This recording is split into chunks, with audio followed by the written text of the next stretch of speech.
coverage of Blizzard 2013. Good evening, everyone. I'm Aaron Logan. We're interrupting this basketball game to get you the latest from Governor Malloy. You can still see the game on your screen, too, but we're going to get right out to the governor and listen in. He should be joining us in just a minute, and there he is. I have a few announcements to make and a few points to go over. The first is that, both the Lieutenant Governor and I have had the ability to travel around the state and see different portions of the state. The Lieutenant Governor was down in Stonington, North Stonington area, visited a shelter there and was able to see what's going on the ground. I was down in the New Haven, Hamden, West Haven area and saw what's going on there. There's a point I want to make, and that is that municipal officials and their employees are working very hard to clear the problems that exist. I know that people are impatient, but I remind everyone that this is a record snowfall, the likes of which our state has never seen or had not seen since the 1880s. Unfortunately, we live in a much more urban environment, or maybe it's fortunate, but it's a very urban and compact environment, and moving a lot of the snow piles are going to require heavier equipment. Some of that equipment is on its way. Some of that will be made available when the state releases some of our heavy equipment tomorrow to municipalities. But the point is, everyone's working hard. I've seen it myself.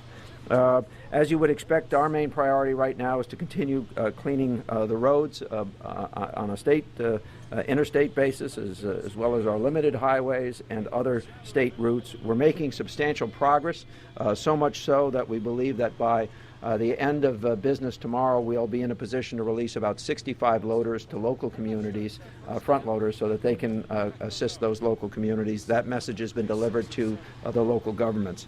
I will also want to say one thing to folks. We are going to have a weather condition tomorrow, and it may include rain and freezing rain. This is particularly important for people to understand on the highways. We have piled snow up. Once that gets wet and once it freezes, that's the equivalent of a Jersey barrier. And people just need to slow down and do everything they can to avoid coming into contact with that stuff on the side, because it will cause spinouts and turn cars around in the traffic, so please be careful. We did a couple of other things today.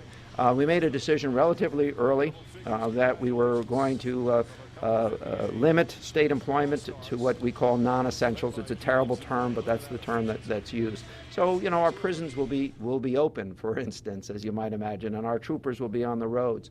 But other state offices will be closed. Most of our state universities have made a decision to close. Students should check the appropriate websites. We do that because we want to hold down traffic through tomorrow, so that we can make that much more progress. And we do it because we understand that a number of the municipalities, the larger cities where our state offices are behind in cleaning up, and we don't want to contribute to their difficulties. So we've made that decision. We made it very early in the day. We tweeted it out. We got a press release out, and I think most state employers are aware of, employees are aware of that. We also did it to set an example, and that is that if your corporation has a policy of allowing people to work at home, this is an occasion to do that. If you can help us hold down the traffic another day or so, that will benefit the entire state as we continue to make substantial progress. Another note I want to make, once I'm done and take a few questions, very good news will be delivered from CL&P. I'm going to steal their thunder. They're making gigantic progress, but they'll detail that in a few moments after we've completed this briefing. A few other points I feel compelled to make to citizens and employees and employers. We've done a survey of open-air parking lots. In most of the state, the capacity of those open-air parking lots is probably half of what it was before the storm because of the piling of the snow. I think everyone needs to take a long, hard look of ride sharing, even if you don't like to do that. Finding out employees from your town and taking one car to work over the next period of time is going to be extremely helpful. So I want to remind people of that. We do have warming centers as well as shelters opened in East Lyme, Stonington, and Groton. We have about 200 people there now. If you need shelter, call 211. That's a good use of our 211 system. 211 can't update you. There's no municipal tie-in. They can't tell you when your roads are going to get plowed, but they can tell you and provide some services vis-a-vis shelter. A couple of other things. We have had a number of collapses, I think 6 collapses, including barns, greenhouses, a house, and a commercial building, as well as a sports facility. Those of you who can lighten the load on your roofs, particularly if you have a flat roof system, please do that. We've gotten that message out to our municipal leaders and to our boards of education. We're asking that they do that and they pay attention to that, particularly since we'll be getting some freezing rain, and those sorts of conditions. Back to the freezing rain. Even when the temperature gets above freezing, say mid-morning tomorrow, because the ground could be so cold and because of that ice pack, there are going to be very slippery spots. If you're going to drive slower than you're used to driving. Honor, at the very least, speed limits, but really go down below that. Our state police have responded to a large number of calls, including well over something approaching 400 accident situations, including 36 that had injuries. With that, I'm happy to take some questions. How does President Obama's declaring the state of emergency here, how does that affect what money or equipment will be available for the cities? Equipment is everyone needs equipment, so there's precious little to lend, although I have put out a call for communities that are in better shape to help those that are not as good a shape, and we're actually starting to see that happen as assets can be freed up on a community-by-community basis.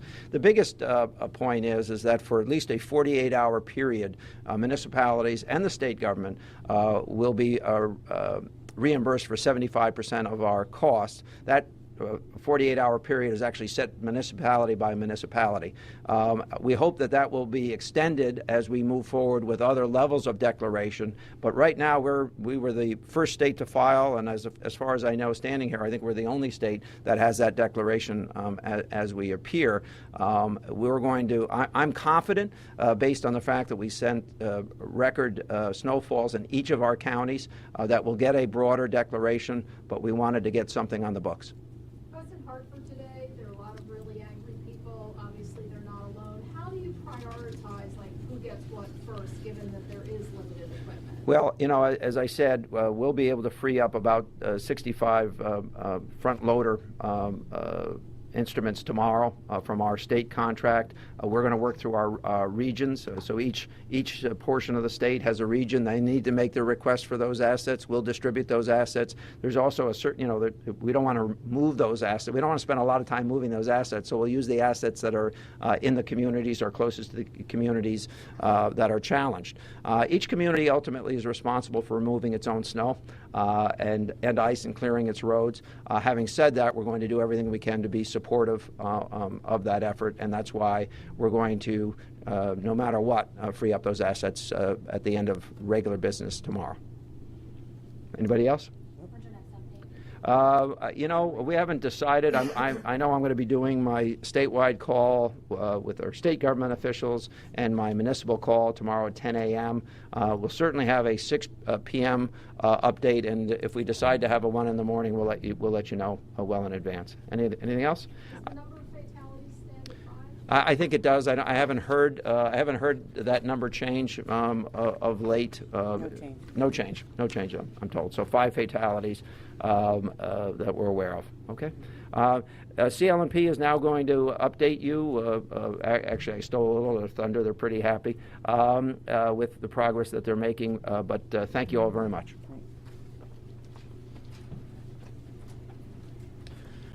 Thank you, Governor, Lieutenant Governor. As the Governor indicated, we have made excellent progress in our restoration efforts. And at this point, we've now restored service to over 60,000 customers impacted by this storm. We are down to under 7,000 customers who are still remain without power. And those are heavily concentrated down in the hard-hit southeast corner of the state. From my perspective, Connecticut has really succeeded in delivering a community response to this historic event. It starts with the strong leadership being demonstrated by the governor and lieutenant governor, the coordination with the state agencies and municipalities. They've really made our success possible. We had to move our crews and our equipment around the state in some very harsh conditions, and it was that coordination that really made that possible. So we do appreciate all that support. I also want to take the opportunity to thank our employees for their hard work and sacrifice. They left their homes earlier this week, and many of them haven't been home since the storm started, and they continue to work hard for our customers. As to those 7,000 or so customers who remain without power, we're going to continue to work our crews into the night, and our goal is to have completed our restoration efforts by midnight this evening and have our customers back in service, which would be a good accomplishment for us. And obviously we want to minimize the further impact on our customers. If we are successful in achieving that, we will be in a position tomorrow to redeploy resources to the hardest hit areas of Massachusetts and to help out the customers in a neighboring state. So with that, I'd be happy to take any questions you might have.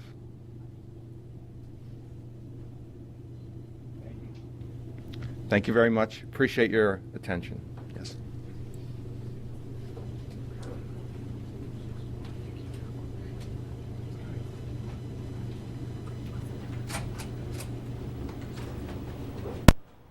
All right, you were just listening to Governor Malloy for his latest briefing, as well as CLMP. Now, the governor's saying this is a record snowfall that we're dealing with. There is heavier equipment on the way. There will be 65 front loaders sent in tomorrow because there are many cities and towns who are saying that their streets have not been plowed yet. So that equipment will be sent out. So we should start seeing more progress tomorrow.